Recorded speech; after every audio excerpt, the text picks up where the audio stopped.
இன்றைக்கி லஞ்சுக்கு carrot beans கொஞ்சம் இருந்துச்சு, அதோட சோயா சங்க்ஸ் ஆட் பண்ணி குக்கரில் பிரியாணி செஞ்சிடலாம் அப்படின்னு பிளான் பண்ணியிருக்கேன். டெய்லியுமே ஒரு எக் எடுத்துப்போம், அதனால் அதை பாயில் பண்ண வச்சாச்சு. காஃபி குடித்தாதான் கொஞ்சம் ரெஃப்ரெஷிங்காக இருக்கும், அதனால் காஃபி குடித்ததுக்கப்புறம் ப்ரிப்பேர் பண்ண ஸ்டார்ட் பண்ணிட்டேன். மார்னிங் பிரேக்ஃபாஸ்ட்டுக்கு வந்து தோசை, வேர்க்கடலை சட்னி. வேர்க்கடலையை எப்போவுமே எக்ஸ்ட்ராவாக ரோஸ்ட் பண்ணி ஸ்டோர் பண்ணி வச்சுப்பேன். இன்ஸ்டண்ட்டாக சட்னி செய்கிறதுக்கு இல்லைனா பொரியலுக்கு யூஸ் பண்ணுறதுக்கு ஈஸியாக இருக்கும். எப்பயும் போல் ஃபர்ஸ்ட் பாப்பாவுக்கு பாதி மிளகாய் போட்டு அரைச்சி வச்சாச்சு, மீதி மிளகாய் போட்டு எங்களுக்கும் அரைச்சி வச்சுட்டேன்.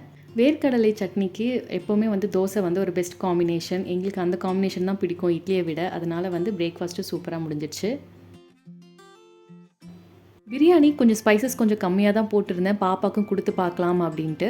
கர்ட் மிக்ஸ் பண்ணி ஃபர்ஸ்ட்டு கொடுக்க ட்ரை பண்ணேன், பட் அவங்க சாப்பிடல. அதனால் நான் வந்து தனியாகவே அவங்க ஸ்பைசஸ்க்கு ஏற்ற மாதிரி தனியாக செஞ்சு கொடுத்துட்டேன்.